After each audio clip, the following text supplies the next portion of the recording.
Welcome to this webinar, which provides insights into promoting children's resilience with a focus on parents.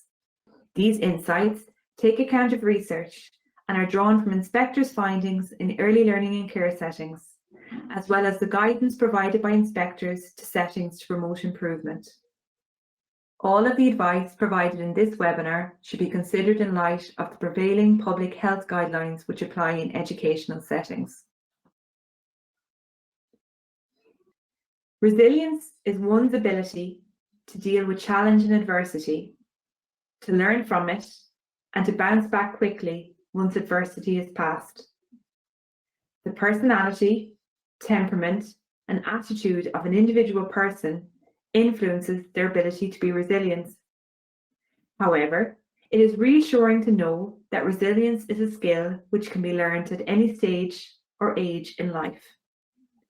This means it can be developed and promoted by the physical, the social, or the emotional environment which surrounds a person. Coming from a child's perspective, throughout this webinar, resilience is expressed through a series of I statements. It is very useful to adopt this approach to inspire us to focus on the individual person or child. I am reflects how a child perceives him or herself, which is related to personality, attitude, and temperament. I have reflects the environment which surrounds the child, most importantly, the significant others, such as parents, grandparents, siblings, wider family, and friends, as well as practitioners and teachers. I can is concerned with the abilities and capabilities a child has or acquires in the course of growing up. This is reliant on the opportunities which the environment offers or allows.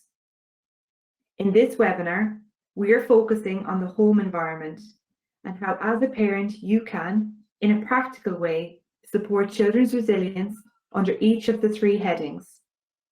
We will do this by taking a look at some photographs and quotations from early years education inspection reports that show us just how important social and environmental factors are in building children's resilience.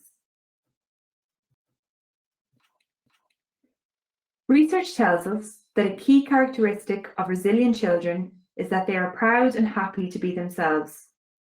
Acknowledging how different we all are, we understand that children have varying personalities, temperaments, and attitudes. This might mean that some children confidently organise and eagerly engage in every activity, while others may appear shyer. Having an optimistic outlook on life can also vary from person to person. This is often influenced by the different situations that present. However, when it comes to developing resilience, it's comforting to know that we as adults can support children to learn how to approach challenges with a positive attitude and encourage them to be proud of their efforts and achievements.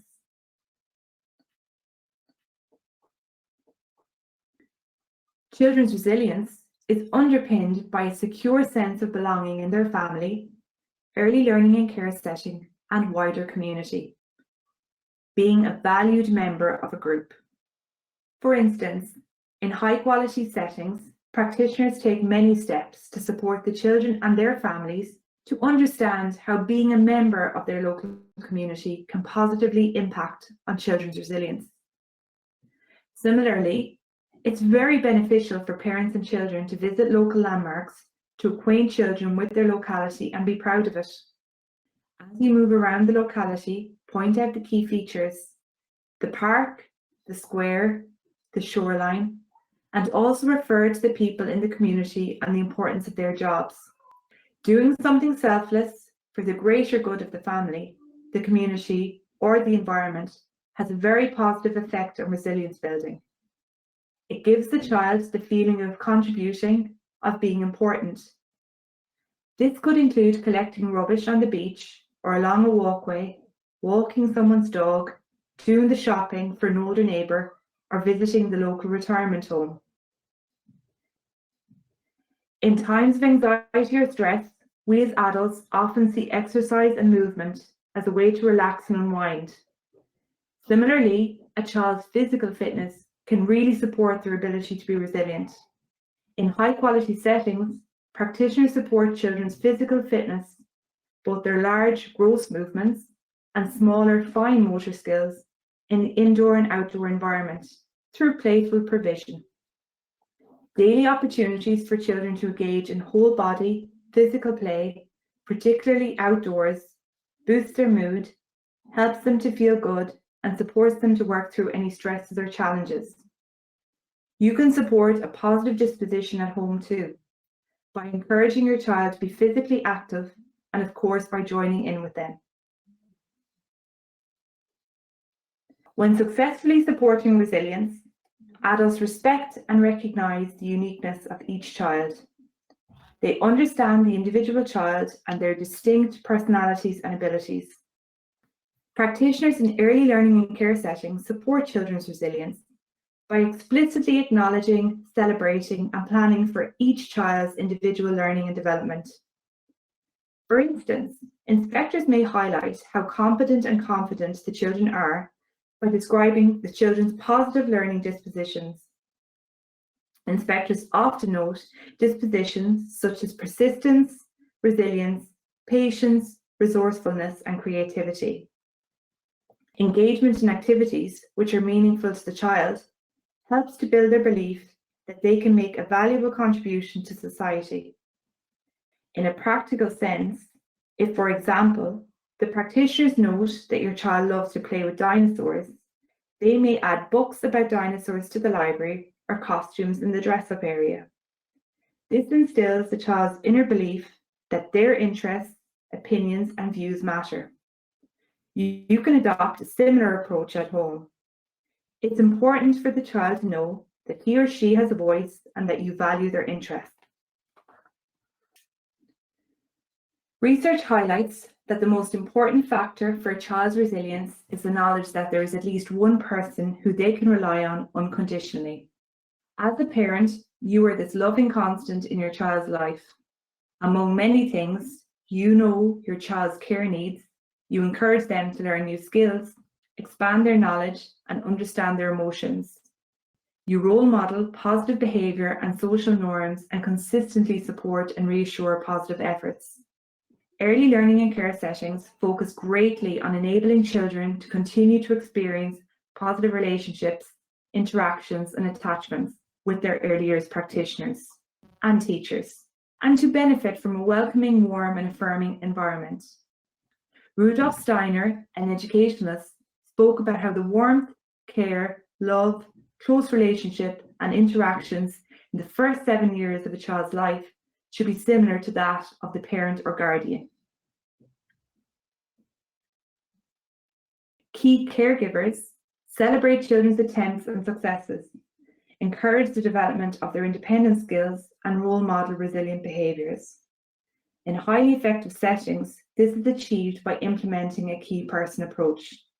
This key person develops a secure relationship with a small group of children and acts as a link between the setting and their parents. Inspectors find that the successful use of this approach promotes consultation and collaboration between practitioners and parents. When supporting your child's learning and development, the key person will facilitate your child's varying abilities, interests, and needs. This approach is very valuable when building children's resilience. A key person shows a very respectful, positive regard for the children and their families. You can support your child's key person to get to know your family. You may fill out a form or have a discussion with the key person to help them to understand your child's needs, temperament, interests, and cultural background. These factors influence your child's resilience. Therefore, gathering such information enables the key person to adapt the environment and plan for your child in a meaningful way. How we interact with the child impacts on their resilience and the child's perception of themselves. Resilience and the child's self-belief can be diminished if adults are overly critical. Modelling resilient behaviour, an attitude of let's try again, of don't be afraid but trust, is crucially important. Remember, if you show distress and fear when you see a spider or a mouse, your child is likely to imitate this and develop the same fear. In such situations, controlling one's emotions to act as a positive role model is key. High-quality settings support the children to develop a positive understanding of their capacity as competent learners. As a result, the children make meaningful connections between their past and present learning. To support this, inspectors often note that practitioners create a holistic record or portfolio of the children's learning through photographs, artwork, and narratives of the child's learning journey. Children have autonomy over what to put in the portfolio, and they are often very proud of it. When your child brings his or her portfolio home, ensure that you take the time to look at it carefully, to listen to their stories, and discuss it with them. Show how much you value your child's work. You could say, "Whoa, look at all that you've learned. I wonder what you'll learn next." In high-quality early learning and care settings, children are provided with access to a wide range of age-appropriate learning materials that support their holistic development. The children have choice over their activities. You can also replicate this in your home. Bear in mind that children need time and space to fully engage in play.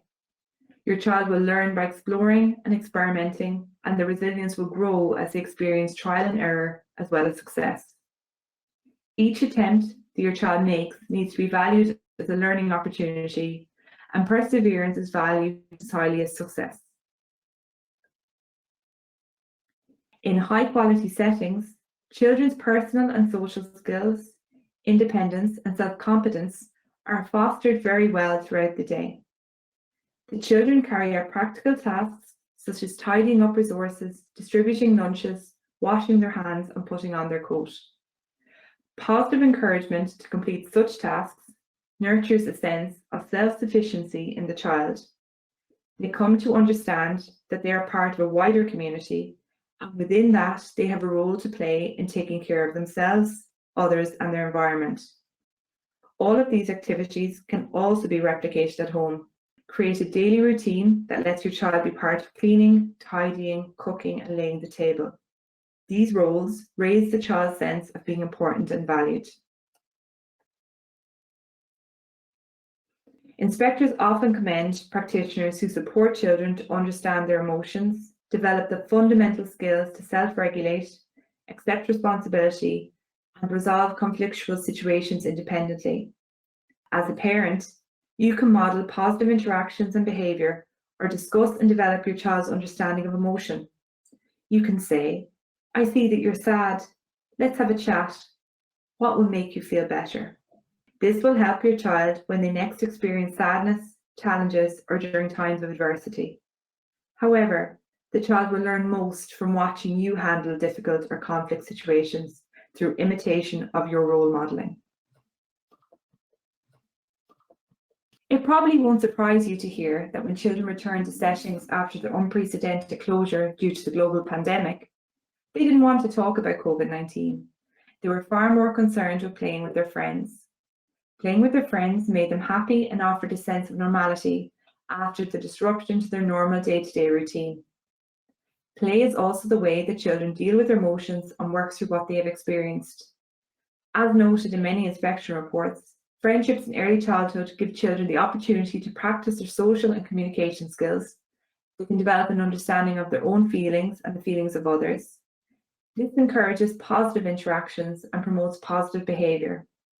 This is, of course, with a little guidance and support from key adults and plenty of playtime. Throughout this webinar, we have highlighted how, as a parent, you can support resilience.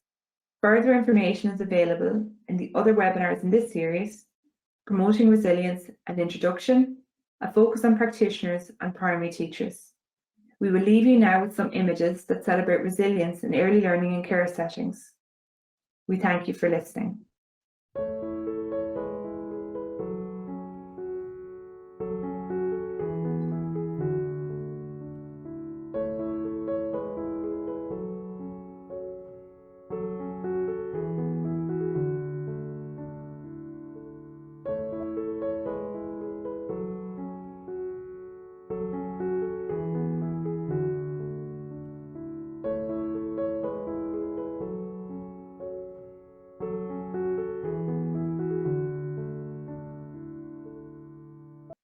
Here is a list of further information and resources which may support you as you explore the theme of resilience in your setting. We hope this webinar provides helpful advice. If you have queries or comments, please send an email to insights_info@education.gov.ie.